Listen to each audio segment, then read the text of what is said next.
Alhamdulillah wassalatu ala rasulillah wa la haula wa la quwata illa billah amma ba'du.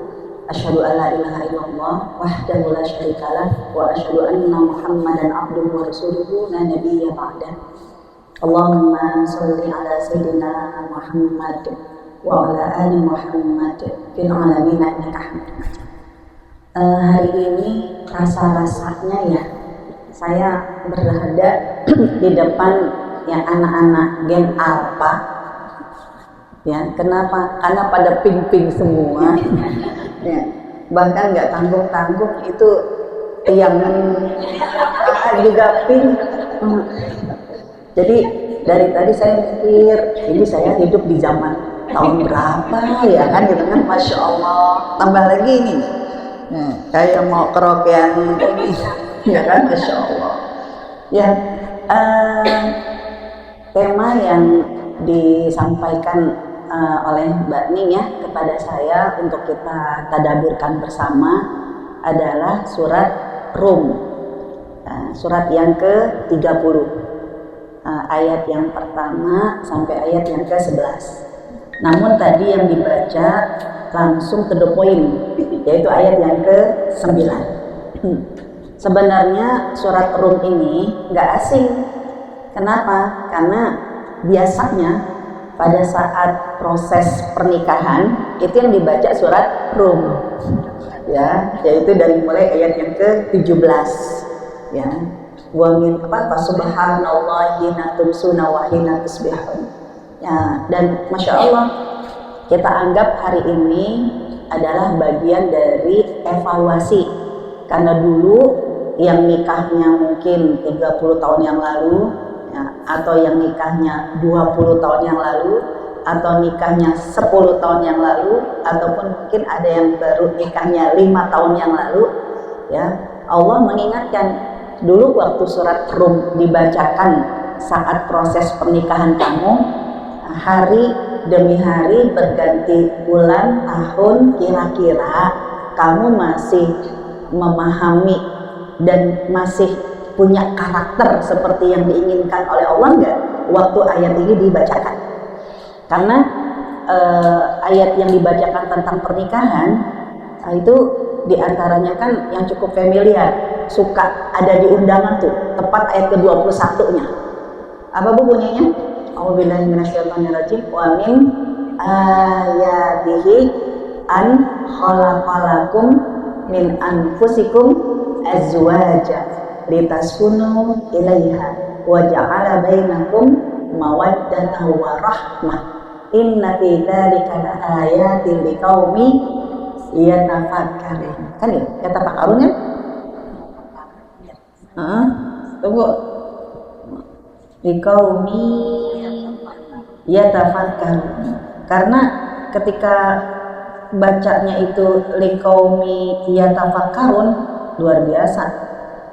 Ya, bener-bener pas banget ini ya, karena waktu kita dibacakan ayat ke-21, ayat ini ditujukan buat siapa? Liqaumi yatafakkarun, mereka yang punya otak untuk berpikir ya, karena ya Allah mengingatkan kepada kita, wahai para muslimah, ketika kamu dibacakan ayat ini sejak pertama kali pernikahan, berarti kamu harus punya otak, kamu harus punya akal untuk berpikir. Walaupun maaf, terkadang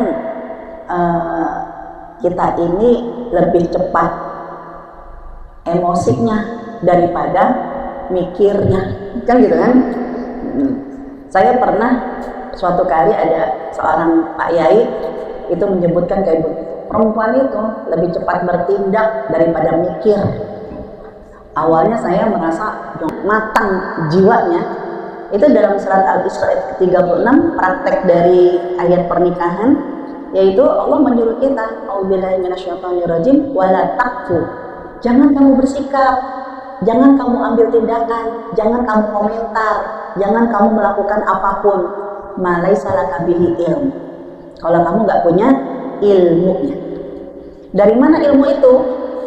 Inna sam'a, dimulai dari banyak dengar dulu, kemudian wal basar, banyak lihat dulu, berarti dengarkan, amati.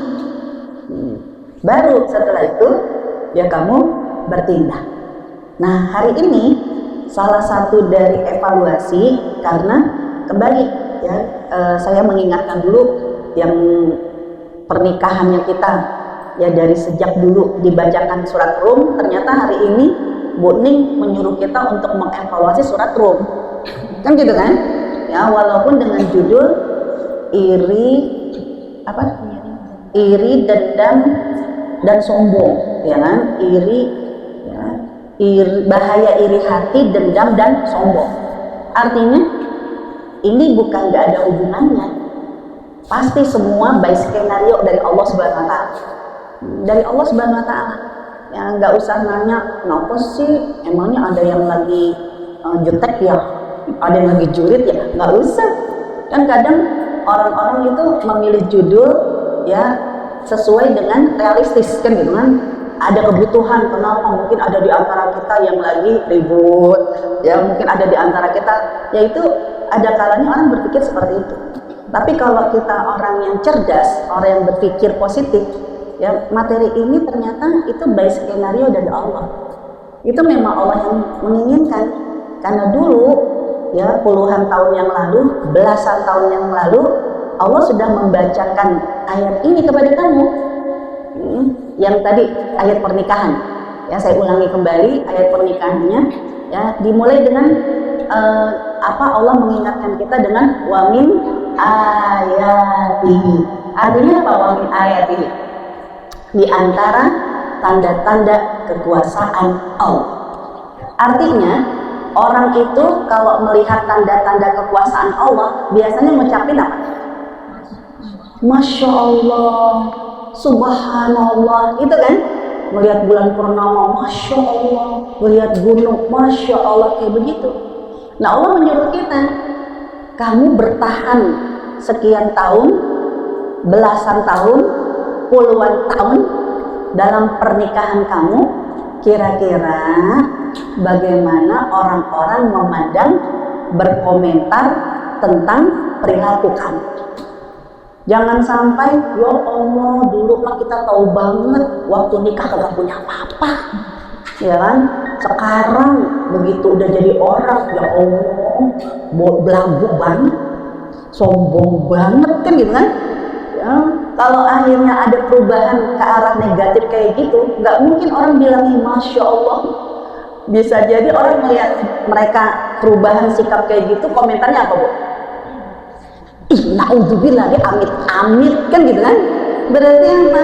Ya, kita mengkhianati tanda-tanda kekuasaan Allah di dalam rumah tangga kita.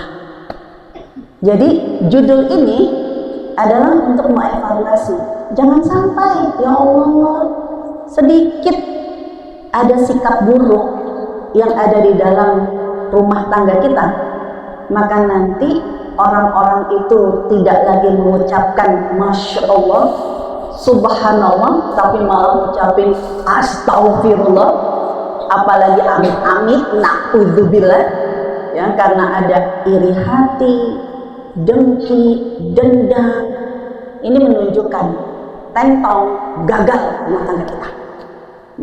Jadi ya kita cocokologikan, dicocok-cocokin bahwa ya Allah, hari ini berarti Allah percaya kamu dulu dipercaya sama Allah menikah sebagai salah satu dari keajaiban tanda-tanda kekuasaan Allah. Maka kamu akan memelihara pernikahan ini, kamu tidak akan menodai pernikahan ini, kamu tidak akan menodai perilaku kamu ya, dengan salah satu ya tema yang kita bahas hari ini adalah bahaya iri hati, dendam dan sombong. Kan gitu. Nah, menarik, saya ingin memulai dari ayat yang ke-9 dulu. Pas tadi dibaca, wah cakep juga nih ayat ke-9. Karena di ayat yang ke-9, ingat, kita ini hancur, kita ini akhirnya terpuruk, kita ini akhirnya dipandang hina sama orang lain, bukan karena Allah yang mau, bukan karena ya gimana yang udah takdirnya Allah kayak begini, enggak. Tadi yang dibaca di ayat ke-9 di ujung ayatnya ini, ya Allah Subhanahu wa taala berfirman, wa fama kana Allahu liyadlimahum. Ya, Allah tidak pernah menginginkan, Allah tidak pernah bertindak kezaliman kepada kamu. Allah tidak pernah menzalimi kalian, tapi kalianlah yang menzalimi diri sendiri. Jadi ya, kalau ada sesuatu yang terjadi dalam rumah tangga kita, itu bukan karena ya udah gimana emang ada takdirnya, makanya dulu kayaknya kamu hormat banget sama suami, kayaknya dulu kamu cinta banget sama suami dulu. Itu mah dulu, yang namanya sekarang mah orang berubah. Sekarang mah jijai gue ngeliat suami gue, misal ya apa perlu lagi kita menghormati suami dengan suami yang model begitu? Berarti ya kan ada yang salah kalau ternyata rumah tangga kita nggak sakinah, rumah tangga kita nggak mawadah, rumah tangga kita nggak rahmah. Berarti ada yang salah. Ya, bukan karena takdirnya Allah, tapi karena kezaliman yang kita lakukan. Kan gitu. Nah, untuk itu belajar ya, moga-moga dari hari ini kita akan benar-benar memperbaiki diri kita, jangan sampai naudzubillah min dzalik. Makin ngaji bukannya makin solehah, makin ngaji ya makin ngaji malah makin zalim. Bukan sama orang lain. Bisa jadi zalim itu bukan sama orang lain. Kalau sama orang lain kita takut. Nah, kita mau ngezalimi teman kita takut. Kenapa? Karena teman kita bisa jadi punya suami yang galak. Jangan pengen ngezalimin tetangga takut. Kenapa? Galakan dia. Kan? Ya akhirnya apa? Bisa jadi kita beraninya berbuat zalim dengan siapa? Dengan diri sendiri, dengan anak sama siapa? Suami, kan gitu kan? Ini yang Allah ingatkan kepada kita, jangan sampai naudzubillah min dzalik ada hal-hal yang tercela yang kita lakukan. Ya, semakin kita ngaji harus kita semakin saleh dan salehah. Oke, ya kita kalau yang udah di-share ya Kak Buning ya, udah di-share. Nah teman-teman, ada beberapa poin yang ingin kita bahas. Pertama, jangan lupa Al-Quran ketika menceritakan awal tentang surat Rum, ini adalah cerita tentang pertempuran, peperangan dua bangsa yang besar pada saat itu. Bangsa apa? Romawi dan Persia. Ini diawali dengan dua cerita. Kalau disebut dengan dua cerita, berarti Al-Quran itu ya memang isinya banyak tentang cerita. Kan Al-Quran yang isinya banyak tentang cerita. Tapi maaf, Al-Quran bukan buku cerita. Kalau kita menganggap Al-Quran buku cerita, kita akan terjebak nanti mengkafirkan Al-Quran. Kayak apa? Ya, sikap kita kalau menjadikan Al-Quran buku cerita, ini bisa terjebak mengkafirkan Al-Quran. Sebab ibu-ibu kalau baca cerita, kepengennya kriteria kalau disebut dengan cerita, itu kan harus lengkap. Ada tokohnya, ada asal usulnya, ada tempat kejadiannya, ada waktu kejadiannya, dan juga kan ada endingnya. Kan begitu kan? Yang namanya buku cerita, ya dia harus memenuhi kriteria itu. Who, what, where, when, kan gitu kan? Why. Itu kriteria buku cerita. Ternyata cerita dalam Al-Quran memenuhi kriteria itu enggak? Enggak tahu-taunya ngomongin alif lam mim gulibatir rum, ya bangsa Romawi kalah melulu.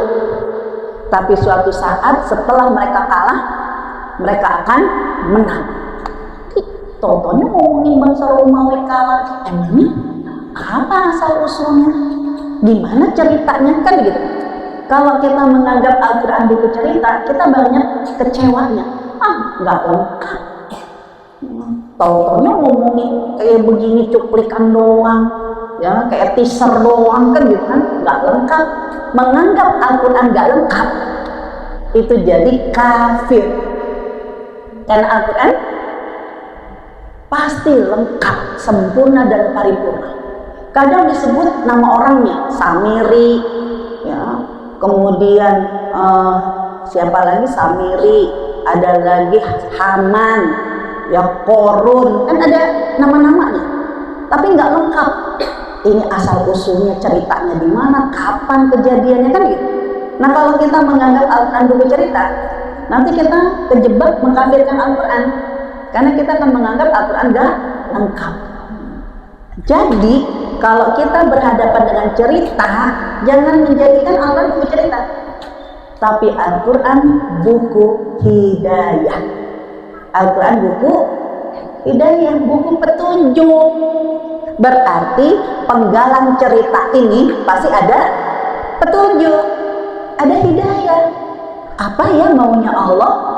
Ya, jangan kepo dengan kelengkapan cerita, nanti kejebak kita. Tapi kita harus mencari tahu, ada apa ya dalam cerita ini, petunjuk apa ya yang Allah minta dari kisah ini. Itu jadi luruskan terlebih dahulu, Al-Quran bukan buku cerita, tapi Al-Quran buku petunjuk, buku hidayah. Berarti penggalan cerita pasti ada petunjuk yang Allah minta. Satu.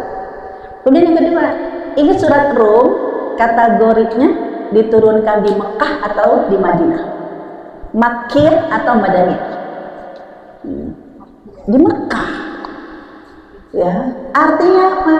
Kalau ayat-ayat yang bercerita tentang kisah di Mekah, berarti fokus petunjuk yang Allah minta setelah baca cerita ini, ayat-ayat Mekah, berarti iman kamu harus makin mantap, akhlak kamu harus makin mulia. Karena ayat-ayat yang diturunkan di Mekah tujuannya dua, iman sama akhlak. Itu dua. Berarti apa? Ya, apa yang diminta sama Bu Ning dalam membahas ayat ini sesuai dengan maunya Al-Quran yang diturunkan di Mekah. Ya, berarti nanti kita membahas ayat ini bukan kemudian akhirnya, aku udah tahu deh sekarang ceritanya Romawi Persia, begini. Nggak sekedar itu, tapi iman kita makin mantap. Iman apa yang diminta oleh Allah dari cerita Romawi dan Persia? Akidah kita harus semakin mulia. Ya, bab akhlak apa yang diminta oleh Allah untuk kita miliki dari cerita tentang bangsa Romawi dan Persia. Nah, sampai sini paham? Nah, ini poin yang pertama. Karena mohon maaf saya nggak sempat bikin PPT-nya, jadi cuma poin-poin yang saya sudah kirimkan ke Bu Ning. Ya, jadi petunjuk dari kisah pertarungan Romawi dan Persia. Awal mulanya Persia menang terus, Romawi bolak-balik kalah terus. Sampai suatu hari ternyata Romawi dimenangkan sama Allah. Ini iman kepada makna iman yang diminta oleh Allah di ayat ini adalah iman bahwa Al-Quran itu bukan hasil karyanya Nabi Muhammad. Kenapa? Karena kejadiannya belum terjadi, tapi Allah udah memberikan mukjizat, kabar gembira. Nih, kamu kan bolak-balik tuh melihat, ya, Romawi, Persia. Orang Rasulullah nggak pernah ke Romawi, orang Rasulullah nggak pernah ke Persia, Rasulullah nggak pernah kemana-mana. Ya, kenapa? Karena ya kan ketika Rasulullah SAW dari kecil itu jadi gembala kambing, baru deh setelah Rasulullah usia 25 tahun menikah dengan Ibunda Khadijah, kan baru ya ibaratnya hanya karakter orang Arab itu kan berniaga. Rihlatash syita iwas-shaith yang surat Quraisy, li'ila fi Quraisy ila fihim rihlatash syita iwas-shaith, cuma dagang aja. Yang musim panas ya kemana, ya ke arah Syam, yang musim dingin ke arah Yaman, begitu aja. Rasulullah yang enggak ibaratnya keliling dunia dalam rangka menjelajahi ya bangsa Romawi dan Persia, enggak. Nah, artinya apa? Ayat tentang surat Rum cerita tentang bangsa Romawi dan bangsa Persia ketika disampaikan oleh Allah kepada Nabi Muhammad, ini jadi berita besar, jadi kayak sesuatu yang akan terjadi ya, jadi mukjizat mengabarkan sesuatu yang akan terjadi. Jangan khawatir, Romawi memang kalah melulu, tapi fibit isinin, nggak lama lagi, beberapa tahun kemudian dia akan menang. Itu jadi berita kabar gembira menyingkap sesuatu yang belum terjadi. Masa sih, mungkin orang pada saat itu begitu. Tapi begitu kenyataan terjadi, oh ini dia yang pernah disabdakan oleh Rasul, yang pernah difirmankan oleh Allah. Nah, artinya apa? Mereka sudah berpengalaman. Ya, ketika ayat ini diturunkan, Romawi sama Persia belum menang, ya kan? Jadi Romawi belum menang. Tapi begitu akhirnya dimenangkan, para sahabat ya menyaksikan, oh Al-Quran itu nggak salah, Al-Quran itu nggak bohong. Berarti ketika kita baca ayat ini, kita harus mengulang kepercayaan yang sama. Kalau Al-Quran itu nggak pernah bohong. Salah satu nanti yang tadi diucapkan sama Mbak Ning ya, kita berdoa agar saudara-saudara kita di Palestina itu akan diberikan kemenangan, pasti, karena Allah menyebutkan seperti itu ya, bahwa nanti yuridullahu liyutfi'u nurallahi biafwahihim wallahu mutimmu nurihi walau karihal kafirun. Kan kalau takbiran kan gitu. Jadi Allah pasti akan memenangkan ya umat Islam. Ya, hanya kapan waktunya itu adalah sesuatu yang sifatnya yang proses yang Allah ingin tunjukkan dulu kepada kita, bahwa kamu yakin kan? Sampai Mbak Nini, saya pernah ada pengalaman, Ustazah, saya bukan nggak mau mengaminkan kalau Ustazah doain Palestina menang. Kenapa? Saya takut kalau nanti menang kiamat, kan gitu kan? Ada yang kayak begitu. Astagfirullahaladzim. Ya, artinya begini, Rasul aja itu, Nabi Muhammad aja udah disebut Nabi terakhir, Nabi akhir zaman. Artinya begitu Rasulullah SAW wafat, itu udah menunggu waktu datangnya kiamat. Nah, udah memang menunggu kiamat, tapi bukan berarti ketika Allah menangkan Palestina langsung akhirnya kiamat. Lah buktinya waktu Umar pertama kali mengambil Al-Aqsa, emang kiamat? Kagak. Salahuddin Al-Ayyubi mengambil Al-Aqsa, emang kiamat? Enggak. Waktu Muhammad Al-Fatih menguasai sampai ratusan tahun, emang langsung kiamat? Enggak. Kenapa?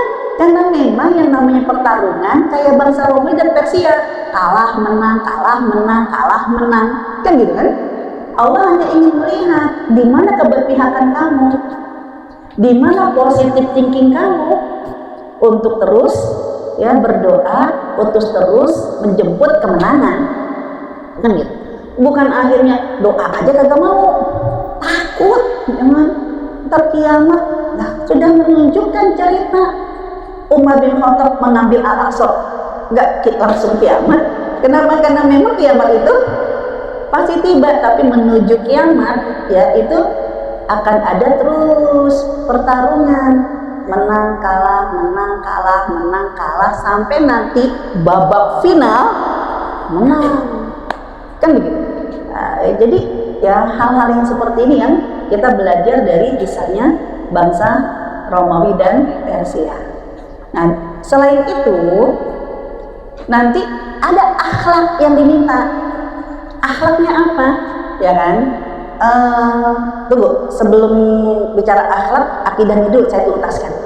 Kenapa Allah meminta kepada Nabi Muhammad saat nanti bangsa Romawi dimenangkan? Para sahabat diminta sama Allah untuk apa? Yafrahul mu'minun, kan gitu. nanti saat bangsa Romawi dimenangkan, orang-orang beriman kan diminta untuk ikut bahagia, kan gitu kan? Ini apa maksudnya? Ya, bangsa Romawi itu dari zaman dulu adalah bangsa yang beraliran agamanya Kristiani. Ya, berarti dia ya menyembah Tuhan, kan gitu. Tapi kalau Persia, ya matahari menyembah berhalanya makhluk lah, menyembah makhluk. Jadi kalau bangsa Romawi menyembah Tuhan, kalau bangsa Persia menyembah makhluk. Nah, sengaja nih Allah Subhanahu Wa Taala ya pergulirkan dulu bangsa Romawi kalah. Bukan kekalahan itu untuk ibaratnya tanpa skenario dari Allah, tapi Allah ingin menunjukkan ya, karena bisa jadi kekalahan itu adalah sebuah proses untuk kamu belajar. Tapi kalau kita bergantungnya kepada Allah, ya pasti yang bergantung sama makhluk pasti akan dikalahkan.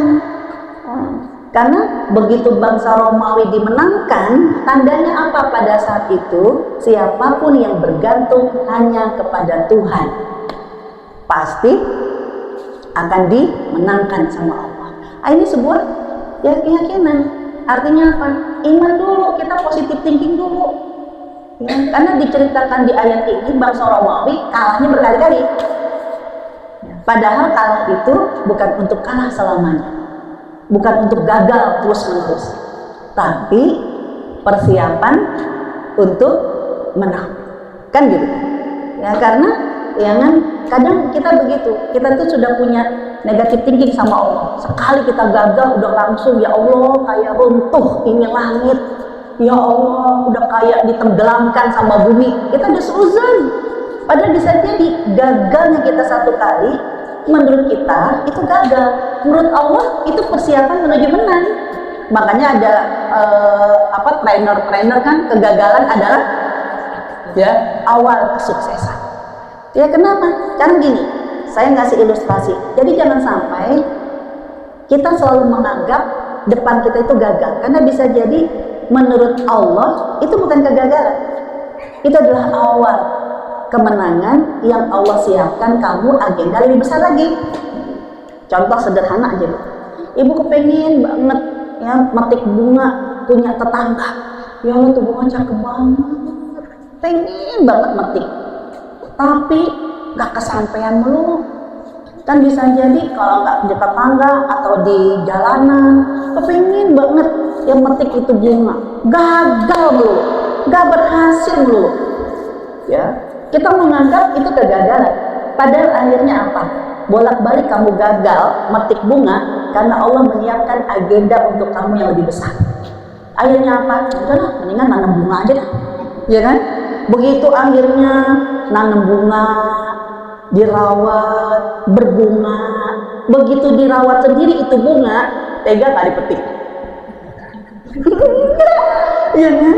Ya Allah cakep banget, bagus banget. Nah itu gagal sekali nggak dapet metik bunga karena Allah mempersiapkan kamu memiliki agenda yang lebih besar.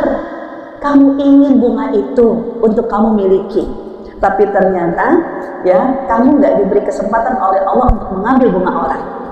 Akhirnya kamu terpacu untuk menanam bunga, beli bunga, ya kan? Begitu udah dibeli itu bunga, dirawat itu bunga banyak, nggak jadi metik, ya kan? Malah menikmati ya bunga yang selalu ada di rumah kita. Itu dia yang menjadi logika kita. Jangan pernah kita berpikir gagal sekali, ya nasib apes banget ya. Ya, jangan begitu. Ya, karena bisa jadi kegagalan itu adalah salah satu cara Allah. Menurut Allah itu bukan gagal. Menurut Allah kamu tuh disiapkan untuk kamu memiliki agenda yang lebih besar lagi. Makanya nanti umat Nabi Muhammad diminta oleh Allah ya bahwa yang namanya kemenangan itu mah semuanya jalur langit, kun fayakun. Itu di dalam surat Rum ayat yang kelima, Allah mengajarkan kepada kita, binasrillahi yansuru may yasha wa huwal azizur rahim.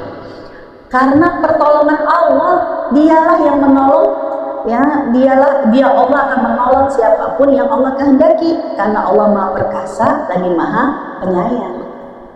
Jadi kalau ternyata akhirnya kita berhasil ya dalam menghadapi ujian apapun, kita sukses dalam hal apapun, jangan lupa masuk nih bab akhlak. Orang yang memahami tentang cerita dari bangsa Romawi dan bangsa Persia, akhirnya ya kita terus belajar dari kegagalan,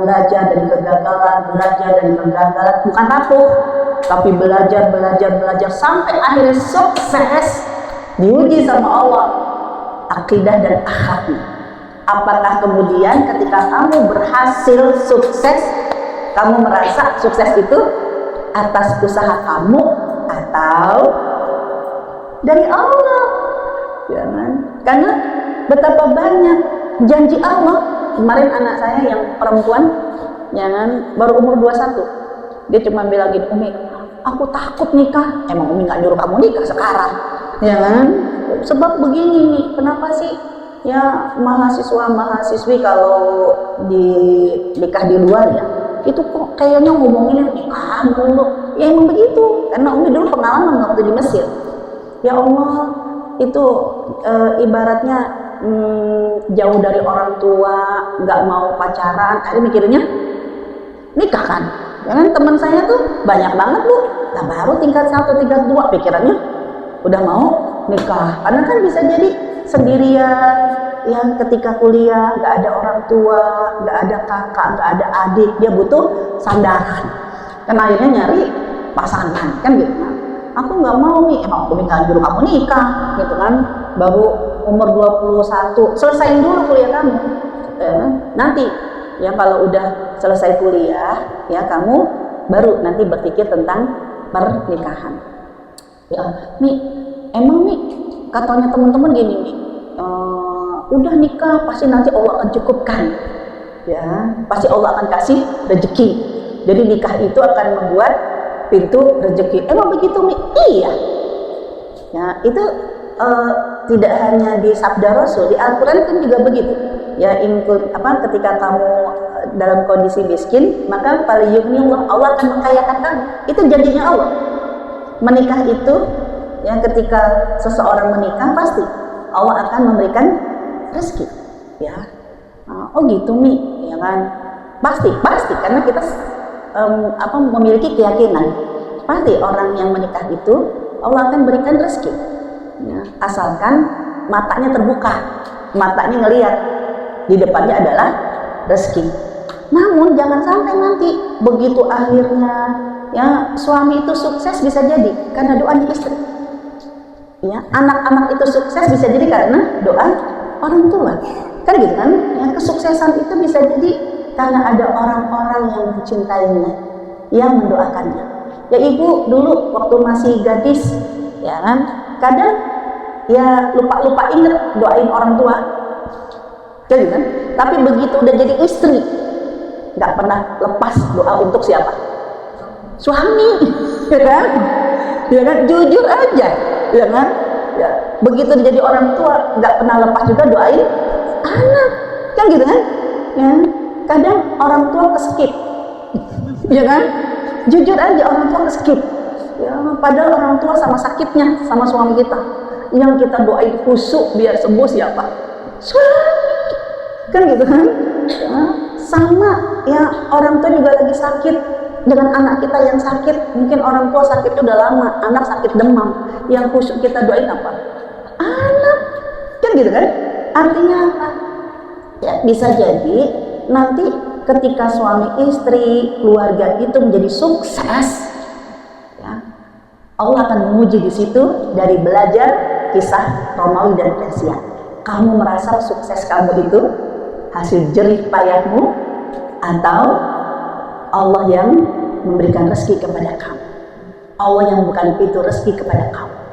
Makanya ya surat Rum 30, surat ke-30 itu sebelumnya Allah kan mengkorelasikan dengan dua surat yang sebelumnya.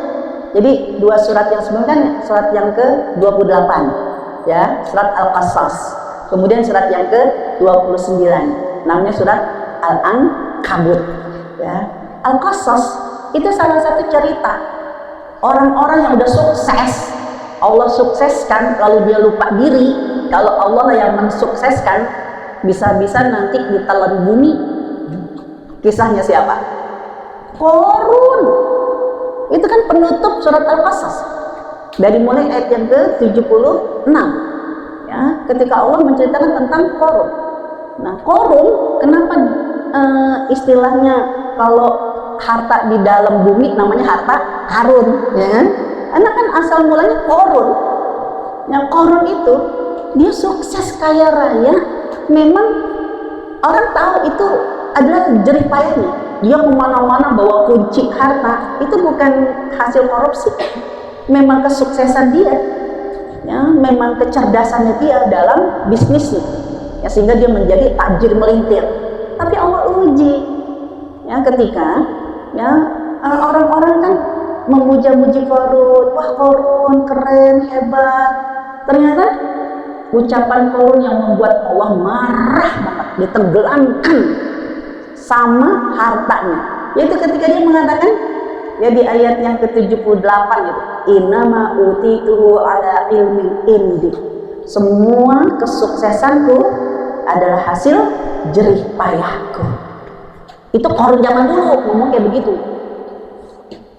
Orang yang sombong, Qarun zaman sekarang ngomongnya gimana? Weh, keren banget, padahal dulu mah kita tahu banget nikah aja ya, pakai jam, ya, pakai baju keren, jas.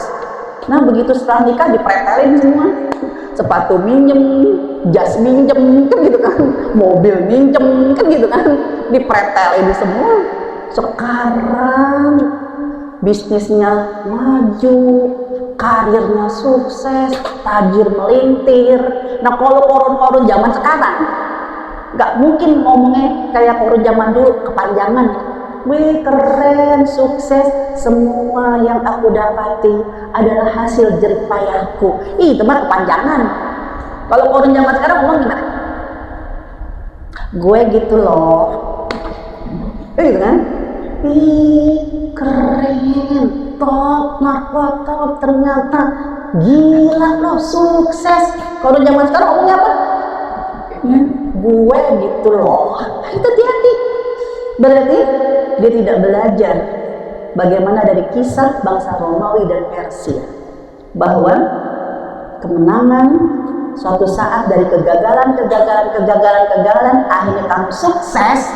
Jangan lupa semua min indillah, dari Allah.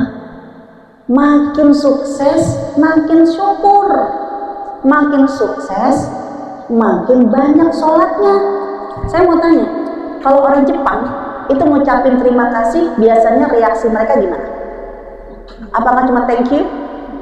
Enggak, bukan. Ya begini, dalam Islam namanya apa? Kalau ruku, ya kan? Kalau orang-orang kerajaan berterima kasih dengan rajanya, ungkapan terima kasih gimana? Sujud. Dalam Islam berarti apa? Sujud. Makanya Allah menyuruh kita, ya, ketika kamu mendapatkan banyak nikmat, kamu harus semakin bersyukur. Bersyukur nggak cuma ya saya mah alhamdulillah aja, ya saya mah alhamdulillah, bukan alhamdulillah doang, ya kan? Tapi dengan ruku dan sujud, ruku dan sujud. Makin kita sukses, makin menikmati sholat kita. Makin kita sukses, makin menikmati ruku dan sujudnya kita. Nah, itu yang diminta oleh Allah Subhanahu wa Ta'ala dari kisah ya bangsa Romawi dan Persia, bahwa kita menyadari pertolongan Allah itu ya adalah penyebab kebahagiaan kita, penyebab kesuksesan kita, sehingga kita tidak boleh ya kan lupa ya dengan mengungkapkan rasa terima kasihnya dengan ruku dan sujud. Hal yang sama tadi di dalam ayat tentang bangsa Romawi dan Persia, itu kan bangsa Romawi kalah terus, kan gitu kan? Tapi kemudian Allah menangkan, ya itu untuk bangsa Romawi. Tapi ternyata untuk kita beda. Ya, kalau bangsa Romawi benar-benar dikalahi dulu, ya baru kemudian Allah menangkan. Tapi untuk umat Nabi Muhammad, ya mengetahui rahasia kekalahan itu bukan kegagalan, kekalahan itu bukan kehinaan, tapi kegagalan itu adalah sebuah kebaikan. Maka untuk umat Nabi Muhammad menghadapi kekalahan, menghadapi kegagalan, maka dia harus mengedepankan positive thinking, yaitu innamal usri yusra. Saya seringkali mengulang-ulang ayat ini. Apa artinya innamal usri yusra? Sesungguhnya bersama dengan kesulitan adalah kemudahan. Jadi bukan setelah. Kalau setelah berarti ya kita nunggu. Ya Allah, terus abis sakit apalagi ya Allah. Itu kan kalau setelah. Tapi ayatnya inna ma'al usri, ma'a bersama. Jadi coba ibu bilang, saya dan Bu Ning pergi bersama ke misalnya ke sekolah. Berarti kan perjalanannya bareng. Tapi saya lalu Bu Ning pergi ke sekolah, berarti beda-beda. Nah, Allah menyebutkan maaf bersama, ya. Dan gak cuma bersama, berarti bareng, namun kuantitasnya berbeda. Kesulitan itu menggunakan kata al-usri, kan inna ma'al usri, pakai alif lam. Kalau pakai alif lam berarti kesulitan itu cuma satu, namanya alif lam ma'rifat. Nah, cuma satu. Tapi kemudahannya pakai alif lam enggak? Pakainya apa? Fatatain, ya kan? Terbuka, yusra, ya, artinya apa? Ya kan, kalau alif lam kan bisa jadi innamal usr. Kalau dimatiin kan gitu al usr, udah mati, cuma satu. Tapi kalau fatatain yusra, terbuka, artinya apa? Kemudahannya banyak. Jadi bersama dengan satu kesulitan, bersamanya kemudahan. Artinya sikap kita belajar dari bangsa Persia dan bangsa Romawi, ya bukan berarti akhirnya ya kalah lagi. Untuk umat Nabi Muhammad nggak boleh jatuh ke lubang yang sama, kan gitu kan? Tapi ketika jatuh ke lubang satu kali, kamu akan belajar hikmah, banyak ilmu. Kenapa aku jatuh? Yaitu gimana sikap kita. Ibu kalau misalnya berhadapan dengan kesulitan, berhadapan dengan ketidaknyamanan, berhadapan dengan rasa sakit, kesedihan, yang diminta sama Allah sikap kita apa? Sabar. Sabarnya cuma sekali. Jadi kesandung, gubrak, ya Allah, sabar. Cuma satu kali, cukup satu kali. Kenapa? Gak usah 2 kali, 3 kali. Karena kalau 2 kali, 3 kali baru belajar sabar. Ya, kalau udah satu kali, dia gak akan pernah mantan penyabar. Sekali. Makanya dalam hadis Rasulullah, inna sabra fi sodabatil ula. Sabar itu pada pukulan pertama. Kan hadisnya cukup familiar. Kenapa? Karena Allah menyuruh kita, umat Nabi Muhammad, ya itu nggak perlu merasa gagal terus, tapi gagal satu kali, dia akan bersabar satu kali. Kenapa? Karena setelah dia sabar satu kali, bersamanya kemudahan. Berarti sabarnya sekali, ya Allah sabar, kesandung pula, ya Allah. Setelah itu, alhamdulillah, makasih Allah membuat aku kesandung. Jadi aku tahu di situ ada lubang. Makasih ya Allah membuat aku kesandung. Kenapa? Karena tadi aku rada-rada bengong. Makasih ya Allah, lakal hamdu ya Allah, aku kesandung. Karena nanti aku bisa berbuat baik sama orang. Ya, lubangnya mungkin ditaruh batu, ditutupin. Terima kasih ya Allah, ternyata apa? Aku bisa ya mengajak orang lain berbuat baik. Itu lubang, ayo bareng-bareng ditutupi. Nah, itulah sikap orang beriman. Jadi kena musibahnya memang sekali, sabarnya sekali, tapi begitu lanjut, alhamdulillah, alhamdulillah, alhamdulillah, alhamdulillah.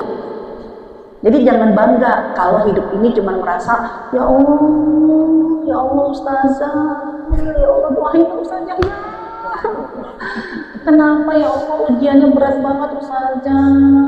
Saya sabar. Jangan merasa mulia dengan kesabaran yang seperti itu. Jangan-jangan kamu sabar kayak begitu tuh karena kamu nggak bisa bersyukur. Kenapa kamu nggak bisa bersyukur? Karena kamu nggak bisa melihat sekecil nikmat dari ujian yang Allah berikan. Makanya kamu merasa, ya Allah, ya Allah, ya Allah, ya Allah, ya Allah. Padahal mah ya Allah ini sekali, ya Allah. Setelah itu, alhamdulillah ya Allah, alhamdulillah ya Allah, alhamdulillah ya Allah. Ini yang diajarkan untuk umat Nabi Muhammad. Kenapa? Karena Allah udah janji sama Nabi Muhammad. Allah nggak akan biarkan Nabi Muhammad itu ya setelah wafat umatnya menderita, enggak. Tapi Allah udah janji sama Nabi Muhammad, tenang. Ya kenapa? Walaupun kau telah tiada, tapi Tuhanmu akan selalu ada. Tuhanmu yang akan selalu memberikan pertolongan kepada umatmu. Nah ini yang diminta oleh Allah Subhanahu Wa Taala, ya bagaimana kita menghindari iri hati, dendam dan sombong. Nah, di antaranya lagi, alhamdulillahnya nggak hanya pada saat kita dapat nikmat. Lihat, ya di poin yang kedua, ya yang saya berikan file itu di ayat yang keempat. Ternyata Allah menyuruh umat Nabi Muhammad belajar untuk ikut bahagia di atas kebahagiaan orang lain. Ya, yaitu fibit isinin, beberapa tahun lagi nanti Allah akan memberikan kemenangan. Maka pada saat itu ya yauma idzi yafrahul mu'min. Maka pada saat orang Romawi itu menang, orang beriman juga disuruh gembira. Padahal orang Romawi Islam atau bukan? Bukan. Ternyata Allah juga menyuruh kita tetap gembira. Artinya apa? Di sinilah bentuk toleransi. Jadi jangan kejam-kejam amat. Begitu orang yang menang itu adalah noni, misalnya gitu kan, usah ngucapin ya, istighfar aja, astagfirullahaladzim, kok dia sih yang menang? Iya. Ya jadi kita pun harus ya ikut bergembira. Saya jadi ingat waktu di itu ya, di Almas ya, yang ada pertanyaan ketika bangsa Israel dibom sama Iran, ya kan banyak orang-orang yang akhirnya kan seneng kan, ya kan? Kenapa? Karena Iran berani ngebom orang Israel, kan banyak orang yang seneng tuh. Nah ada yang mengingatkan, itu mah 11-12. Iran orang Islam bukan? Ya, tapi dia Syiah, ya kan? Israel Yahudi, kan gitu kan? Itu mah 11-12. Ya ngapain kita seneng sama Iran, bahagia sama Iran, kan gitu kan? Kayaknya yes Iran. Itu mah 11-12 loh. Kenapa seperti itu? Padahal ini Romawi sama Persia yang bertarung. Tapi ternyata bangsa Romawi dimenangkan, yafrahul mu'minun. Orang beriman diminta untuk gembira. Karena apa? Ini di Indonesia ini toleransinya yang dipupuk harusnya seperti ini. Jangan sampai ketika pertandingan 17-an, ya kan, mungkin yang satu lagi main bulu tangkis, yang satu tetangga kita noni, yang satu Islam, yang kita dukung ya Islam. Gimana ya, padahal nggak begitu. Giliran kan kadang orang Indonesia begitu, wah pokoknya nggak nerima kan, ya kan? Mau dia non muslim, mau dia muslim, ketika yang kalah adalah muslim, yang menang adalah non muslim, ya kita ngucapin selamat. Jangan sampai pan terkutuk nggak barokah itu, astagfirullahaladzim, nggak boleh begitu. Nah, ini toleransi yang diminta di negara kita itu diambil dari surat Rum, adalah kita turut berbahagia. Ya, dia ibaratnya dia sakit, kita ikut mendoakan, boleh nggak? Boleh, ya kan? Dia sakit, kita bacain Al-Fatihah, boleh nggak? Boleh.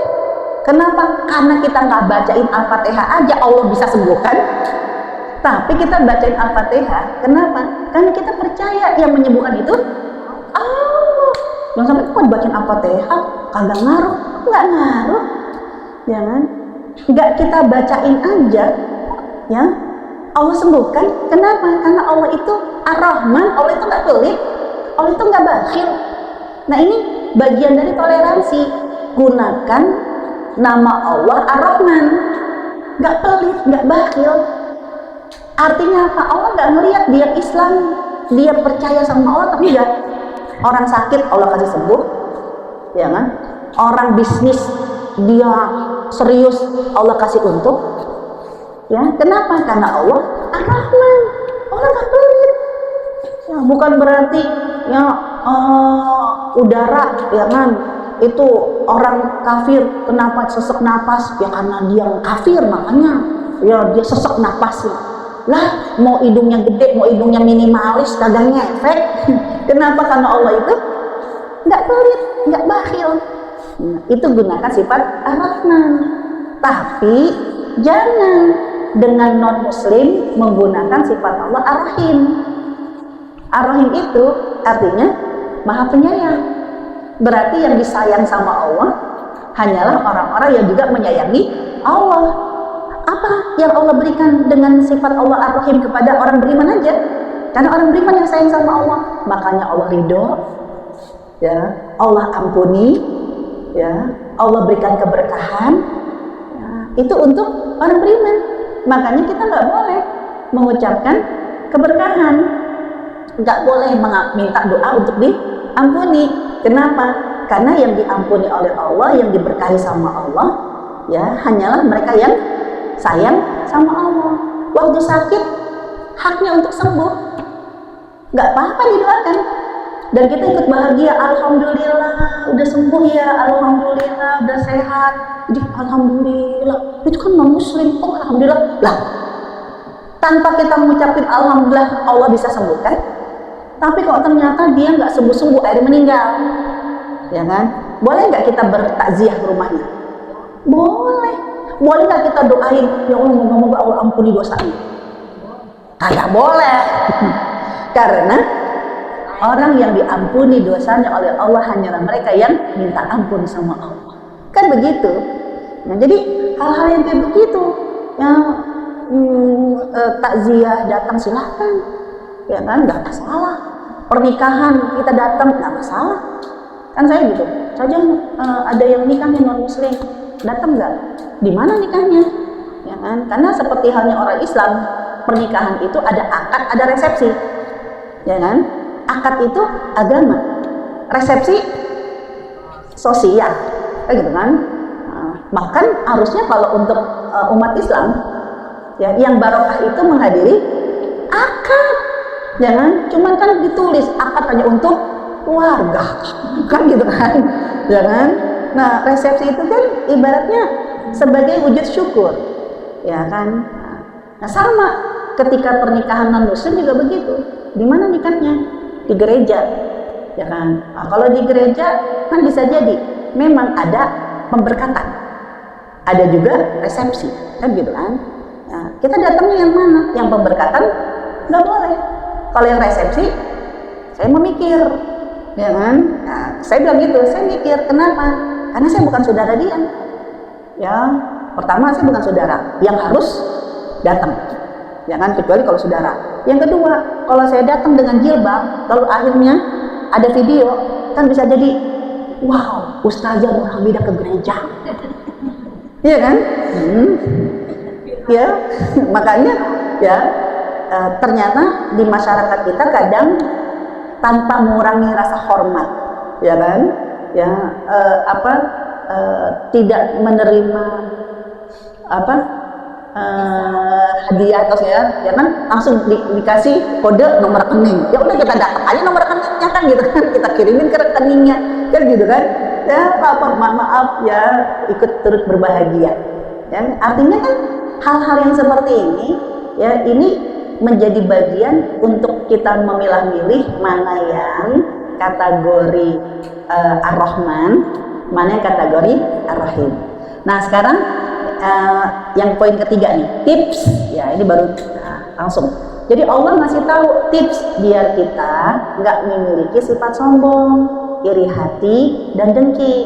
Ternyata Allah menjelaskan dulu kepada kita apa sih artinya sombong, karena nanti iri hati, dengki itu sinonim, itu artinya bukan sinonim, itu jadi paket. Orang yang sombong bisa jadi ya dia menyombongkan diri. Kenapa? Karena dia ingin bersaing sama orang, karena dia nggak mau dikalahkan, kan gitu kan? Dia butuh validasi, pengakuan dari orang, makanya akhirnya dia sombong. Nah kita harus tahu dulu apa itu sombong, agar apa? Agar jangan sampai iri hatinya kita, ya dengkinya kita, gampang banget nuduh orang sombong. Kadang-kadang gitu. Ya, pernah ada satu kali di zaman Rasulullah SAW. Jadi sahabat yang dia orang miskin, ya dia nggak punya banyak rezeki untuk beli baju bagus, untuk beli sendal bagus. Tiba-tiba, ya saat di lingkungan sahabat-sahabat yang kucel-kucel, datang seorang sahabat yang mentereng, bajunya bagus, sendalnya bagus. Nah, kalau dia datang di kondisi yang dekil-dekil, dia doang yang mentereng. Kalau ada di antara mereka yang punya perasaan iri hati dan dengki, komentarinnya apa? Komentarinnya apa, Bu? Ya, kalau ada orang yang julid, ya kan? Jadi ada orang yang julid, ya kan? Ini kita semua bajunya biasa-biasa aja. Kita memang orang yang nggak punya, tiba-tiba teman kita datang dengan baju yang mentereng. Jangan. Komentar kita apa, Bu, kalau yang lagi hatinya julid? Ya kan?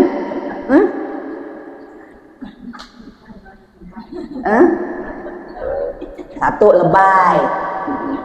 Apalagi? Ya. Apalagi dia nggak cuma bajunya bagus, sendalnya bagus, dia handphonenya juga iPhone baru, bolak-balik begini.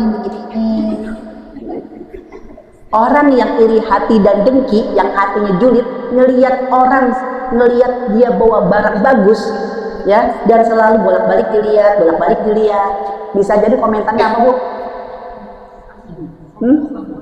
Sombong, ya kan? Ya, kita di sini sedikit mungkin yang punya kendaraan. Tiba-tiba ada teman tetangga kita yang baru beli mobil lagi. Udah gitu apa? Mundar mandir. Ya namanya juga lagi belajar, ya kan? Antara rem ini cedring, ya kan? Gitu kan? Ya, lihat mundar mandir. Ya, kita aja lagi kepengen banget beli mobil. Ternyata dia bolak-balik itu, yang kan bawa mobilnya. Komentar orang yang julid biasanya apa, Bu? Ada nggak cuma norak, sombong, ya kan, pamer, gitu kan? Jangan pamer tuh dia sombong, ya kan, lagu banget, gitu kan? Nah sahabat ini, ya kan, yang pakai baju mentereng, barangnya bagus, dikomentarin kayak begitu dengan sahabat-sahabat yang lain. Kamu sombong. kayak memamerkan diri sendiri. Udah tahu kita baju dekil-dekil, ya pakai nunjuk-nunjukin baju yang bagus, sendal yang bagus. Sahabat dikomentarin kayak gitu. Nah, sahabat yang bajunya bagus itu langsung menangis mengadu kepada Rasulullah. Apa kata sahabat itu? Ya Rasulullah, apakah gara-gara bajuku, gara-gara sendalku aku masuk neraka? Emang kenapa? Sahabat yang lain bilang aku itu sombong. Sedangkan orang yang sombong itu diharamkan masuk surga, kan gitu kan? Nggak akan masuk ke dalam surga siapa yang ada dalam hatinya perasaan sombong. Akhirnya apa? Langsung direvisi sama Rasulullah SAW pemahaman para sahabat tentang arti sombong. Kadang kita juga begitu, ya teman punya handphone baru, bolak-balik dibuka, ayolah pamer loh, ya sombong loh, kan gitu kan? Itu perkataan yang menyakitkan. Karena orang dituduh sombong berarti diharamkan masuk surga. Akhirnya apa? Allah Subhanahu wa taala langsung ya menjelaskan tentang arti sombong. Arti sombong itu ada di poin yang ketiga di dalam surat Rum ayat ke-10. Tsumma kana aqibatul ladzina asa'u su'a an kadzdzabu bi ayatillahi wa kanu biha yastahzi'un. Kemudian kesudahan orang-orang yang berbuat jahat adalah balasan yang paling buruk karena mereka mendustakan ayat-ayat Allah dan selalu memperolok-olokkan. Artinya, ya, dua kata Rasulullah SAW. Yang namanya sombong itu dua. Jadi jangan sembarangan komentarin orang sombong. Dia punya baju baru, dia punya mobil baru, belum tentu dia sombong. Ya, apakah dia sombong atau tidak sombong? Itu dua kriterianya. Pertama, ya, dia menolak kebenaran, mendustakan kebenaran. Dia menolak kebenaran. Kayak apa menolak kebenaran? Ya, lupa kalau ini datangnya dari Allah. Misalnya cicit mobil baru nih ya, jangan. Seperti katanya Korun. Ya iyalah, gue. Nah, itu tandanya sombong. Dia lupa kalau rezeki itu datangnya dari Allah. Apakah sahabat ini ketika terlihat baju baru, sendal baru, lalu dia mengatakan bahwa ya aku beli ya karena memang kesuksesan aku? Kan enggak. Sahabat ini diam aja malah nangis. Artinya apa? Ciri orang yang sombong pertama, dia lupa kalau rezeki itu datangnya dari Allah. Satu. Yang kedua, memperolok-olok, ya kan? Mencela orang lain. Emang sih dia nggak ngomong gue gitu loh, enggak. Tetap ngomongnya, ya saya mah alhamdulillah punya mantu baik. Saya mah alhamdulillah suami saya mah suami saya tuh orangnya baik banget. Saya dibeliin baju baru, saya dibeliin mobil baru. Emang laki lo. Nah, ujungnya itu tuh.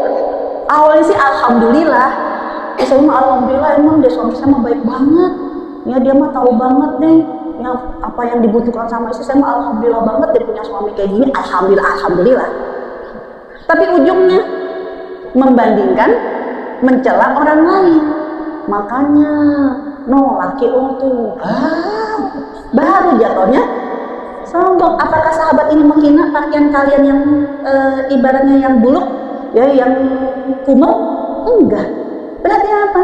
Tidak ada kesombongan.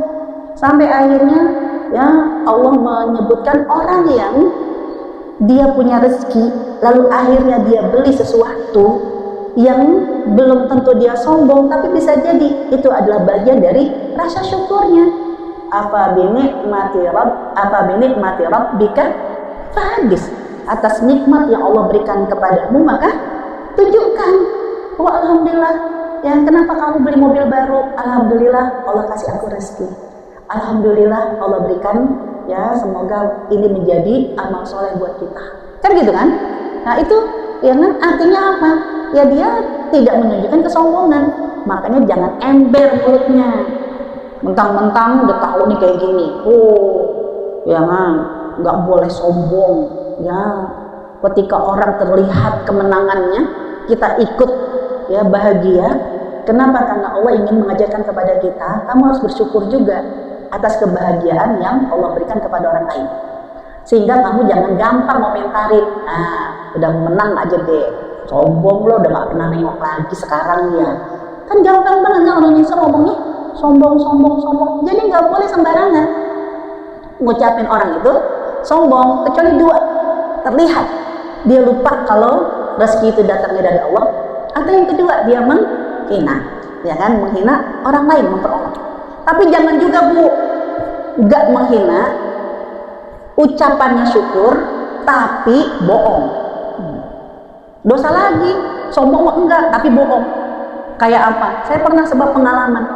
Saya sedang mencari hadiah untuk ibu mertua saya. Ternyata saya lihat, karena ibu mertua saya pada saat itu baru pertama kali pakai jilbab. Jadi saya kepingin, yang Uti, ibunya suami saya, jangan saya pengen rebut hatinya, kan gitu kan? Kalau merebut hati ibunya, ngikut tuh anaknya, kan gitu kan? Nah saya melihat, saya punya temen, brosnya bagus, brosnya cakep, nah kayaknya cocok nih buat ibu saya, ibu mertua saya. Saya tanya, kamu belinya di mana? Ya kan, itu harganya berapa? Ya karena saya bukan kepo, kenapa? Karena aku kepingin beliin ibu mertua. Apa kata dia? Ya ini mah banyak di pasar. Ya di mana pasarnya? Karena saya itu ya suka nyasar kalau ke pasar. Ya, ada di Tanah Abang, lantai sekian. Nah itu kan ada tuh Tanah Abang kan yang kontrol. Oh harganya berapa? Karena saya nggak bisa nawar. Saya paling nggak bisa nawar kalau belanja. Makanya yang belanja Pak Dodi. Karena saya nggak bisa nawar.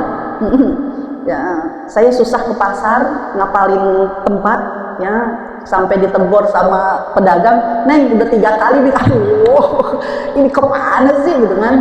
Ya ngapal peta tuh saya nggak bisa, ya kan? Ya sama nggak bisa nawar, ya nggak bisa nawar, mati gaya saya. Ya saya jujur minta, di mana, harganya berapa? Kenapa? Karena dikit lagi hari ibu, kepingin ngasih hadiah. Ini mumpung saya kepingin ke Tanah Abang, lantai berapa? Udah banyak deh Tanah Abang mah, gak cuma di lantai, di depan masjid yang itu tuh juga banyak tuh yang jualan. Itu saya cari, kok nggak ada yang kayak dia kan gitu kan? Gimana sampai di mana sih? Yang nggak ketemu, pokoknya apalah gitu kan? Ya itu murah, pokoknya murah meriah mah gitu kan? Sampai akhirnya saya serius, saya datangin lagi, please dong. Wah, gue beli aja deh itu, jangan, gue cari lagi dong, jangan, karena tahu tokonya kan, jangan lah, jangan dibeli, kenapa? Nah ini hadiah dari suami, ya kan? Ya, kalau gitu tanya suami deh, belinya di mana? Aduh, maaf ya, kenapa? Ini berlian, ini berlian, dan ini jangan emas putih. Ya kalau tahu kayak begitu, kenapa nyasarin saya ke Tanah Abang? Capek tau gue ke Tanah Abang. Yang Tanah Abang itu banyaknya norak-norak, kan gitu kan, norak-norak kan. Ya gitu kok nggak ada, ya sederhana, tapi ya maaf, ini hadiah dari suami, ini berlian. Ya Allah, saya bilang, ya habis aku takut nanti dibilang sombong. Tapi jangan bohong, kan gitu kan, ya kan begitu. Jadi takut sombong, tapi jangan bohong. Coba kalau laki lo denger, marah laki lo gitu kan, enak aja gue beli Tanah Abang, ya kan. Nah jadi sekarang saya mah Bu, kalau pengen sesuatu untuk orang lain, saya nggak pakai nanya lagi, langsung saya mah pakai Google Lensa, langsung. Karena baru kemarin tuh, cakep banget, brosnya sederhana banget ya. Aduh, aku nggak mau nanya gitu kan. Sini, lihat. Platinum dengan mutiara berlian. jadi. Kenapa? Pakai punya saya kan? Ya kan? Logam dengan mutiara, dengan berlian imitasi. Itu di Google Lensa, ya kan? Udah tahu, ya. Iya kan?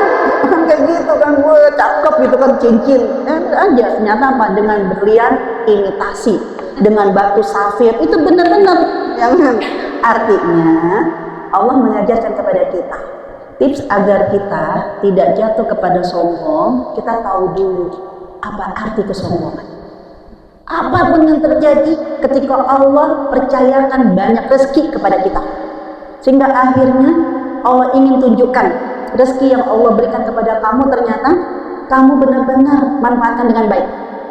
Setiap orang melihat kita, ya alhamdulillah dengan kebahagiaan, jangan lupa kita juga mengucapkan alhamdulillah, ini rezeki dari Allah, ini rezeki dari Allah. Jadi saya nggak mau lagi bilangnya cuma alhamdulillah, ya karena kan sempat viral, saya mah alhamdulillah aja. Kesannya gimana gitu kan?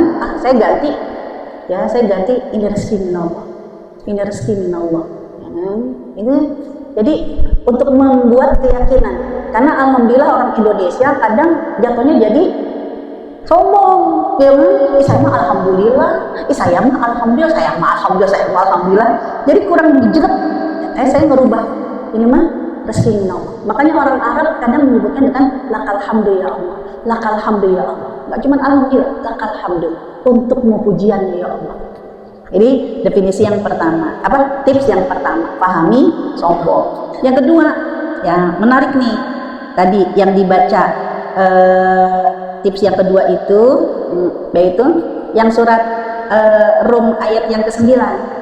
Orang yang sombong, orang yang belagu, orang yang iri hati dan dengki bisa jadi gara-gara apa? Ayat yang tadi dibaca. Afalam yasiru fil ard, kurang main jauh. Kurang jalan-jalan. Mainnya kurang jauh. Itu kan ayatnya yang tadi dibaca gitu. Afalam yasiru fil ard, tidaklah mereka bepergian ke bumi. Berarti apa? Jalan-jalan. Healing. Jadi jalan-jalan, healing itu untuk melembutkan hati kita. Ternyata apa? Jangan belagu, kita merasa wow, ternyata begitu kita jalan-jalan ada yang lebih dari kita. Kan begitu? Bahkan ada yang sombong, ternyata ternyata orang yang sombong ya ketika ke Mesir, itu Firaun ditenggelamkan, ya kan? Ketika ke Laut Mati, itu yang di perbatasan antara Saudi ya dengan apa ya, itu ada yang Nabi Lut ya, itu jangan cuman Laut Mati yang kita bisa ngambang, itu main jauh ke sana bukan air makin sombong. Itu kalau ke tempat-tempat azab itu bukan dengan kebahagiaan tapi rasa takut. Ya Allah, di sini nih tempat dulu Nabi Lut, kaum Ad dan kaum Samud ditenggelamkan, ya kan? Dia jadi lautan yang akhirnya nggak tenggelam, kan begitu. Ke Mesir ada Danau Korun, ya. Ketika di Danau Korun, biasanya kan kalau di Indonesia ada danau itu di tempat rekreasi, ya kan? Tapi tidak dengan Danau Korun, jangan angker. Dalam arti angker itu airnya lebih asin dari laut. Ya. Kalau air laut berenang paling kulit kita nggak enak aja. Tapi kalau Danau Korun kita kena airnya itu tajam. Jadi garamnya itu tajam, perih. Ya kan? Itu untuk menunjukkan Allah itu benar-benar murka dengan Korun. Ditenggelamkan jadi Danau Korun. Itu kan di Mesir. Nah, orang yang sombong, orang yang belagu karena kurang jalan-jalan, mainnya kurang jauh, ya merasa jagoan kampung, ya kan, digadang-gadang, wah, anak saya begini, coba mainnya jauh. Ternyata ada anak orang yang lebih. Nah, jadi tips ya agar tidak sombong, lembutkan hati kita dengan jalan-jalan. Ya, yang jalan-jalannya melembutkan hati, ya. Wallahu a'lam bishawab, ya kan, ya kan, ya. Itu yang diperintahkan sama Allah. Ayat yang saya baca, ya kan, Qurannya sama dengan Quran ibu. Jadi kalau suami itu kudu ngerti kenapa istrinya marah-marah, istrinya selalu cemberut, istrinya selalu nguring-nguring. Bacain surat Rum ayat ke-9. Apalam yasiru fil ard, emangnya kamu kurang bepergian sehingga kamu tidak melihat ya bagaimana banyak orang-orang yang Allah sukseskan, banyak orang-orang yang Allah tenggelamkan untuk melembutkan hati. Wallahu a'lam bishawab. Ya kira-kira inilah yang bisa saya sampaikan.